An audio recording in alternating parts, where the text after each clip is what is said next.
A educação está mudando, e muito. Sabe, de um jeito silencioso, mas super poderoso. A gente vai ver hoje como o papel do professor está sendo totalmente reinventado nessa era digital. Não é mais só sobre transmitir conhecimento, sabe? É sobre ser um arquiteto mesmo, construindo experiências de aprendizagem. Para a gente entender essa mudança fundamental, pensa só. De um lado, a gente tem o modelo antigo, né? O professor fala, transmite, e o sistema é basicamente um armário de arquivos digital.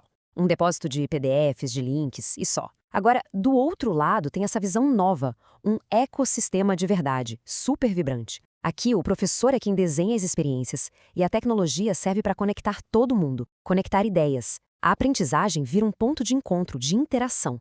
E para a gente sair dessa mentalidade de arquivo digital, de armário de PDFs, não adianta só jogar um monte de ferramenta nova no meio, né? Não mesmo. O que precisa é de uma mudança, assim, completa de perspectiva. É sobre repensar o que uma sala de aula digital pode e mais, o que ela deve ser. E aqui está a sacada principal, a ideia central de tudo isso. A grande competência do educador hoje não é mais dominar uma ferramenta específica, isolada. A verdadeira habilidade está em saber arquitetar, em criar uma rede de tecnologias que, quando trabalham juntas, constroem um ambiente de aprendizagem que é, uau, realmente poderoso. Bom, essa mudança toda de foco exige uma cabeça diferente, né? Uma nova mentalidade. O professor para de ser só aquele que transmite o conteúdo, que joga informação, e passa a ser um designer, um curador, alguém que projeta, que desenha jornadas de aprendizagem, sabe?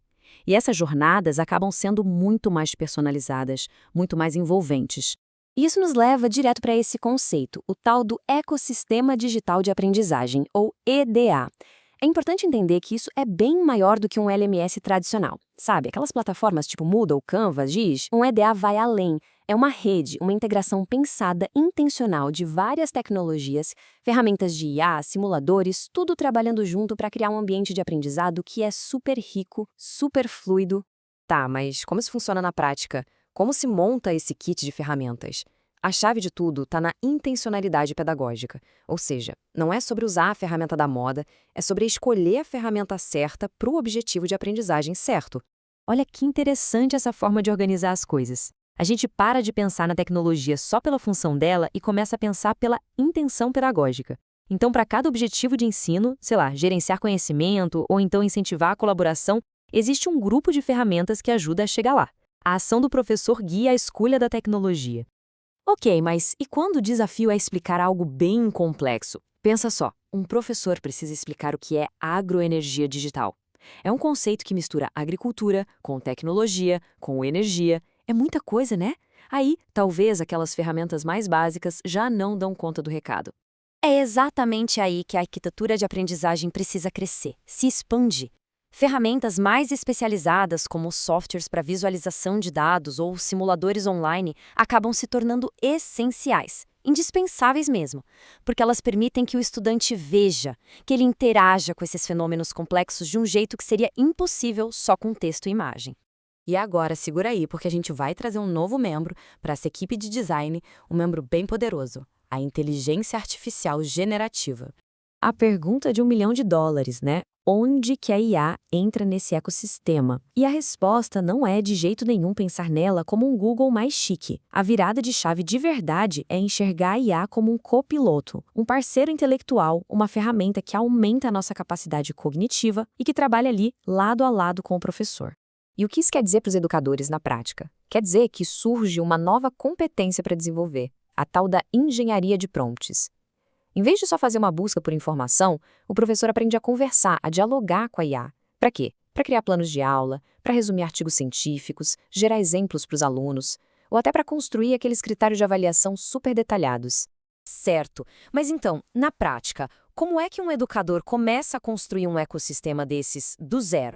O processo de design pode ser quebrado em 4 passos bem claros. Primeiro de tudo, se define o tema central. Depois, se escolhe uma ferramenta que vai ser a âncora, sabe? A base de tudo, como o Moodle, por exemplo. Aí, em seguida, se seleciona as ferramentas satélite, que vão servir para tarefas mais específicas, tipo colaboração, curadoria de conteúdo. E, por último, e isso é crucial, o passo final é justificar direitinho como cada uma dessas ferramentas ajuda a atingir os objetivos de aprendizagem. É a garantia de que a tecnologia está ali para servir a pedagogia e não o contrário.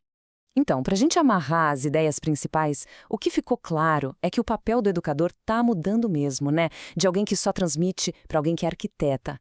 A gente viu que um ecossistema digital de aprendizagem é sobre integrar várias ferramentas com um propósito, com uma intenção pedagógica, e não só porque é legal ou está na moda. E vimos também que a IA entra como um copiloto superpoderoso nesse processo todo. O objetivo final é construir um ambiente que seja fluido, interativo e que estimule a cocriação de conhecimento. E tudo isso nos deixa com uma última reflexão. Se a sala de aula de hoje é um ecossistema, a pergunta que fica é: o que a gente está cultivando de verdade? É só o domínio de um monte de ferramenta tecnológica? Ou será que há algo mais profundo? Algo como a curiosidade, o pensamento crítico, a capacidade de inovar num mundo que não para de mudar? No fim das contas, a arquitetura que a gente escolhe é o que vai definir essa resposta.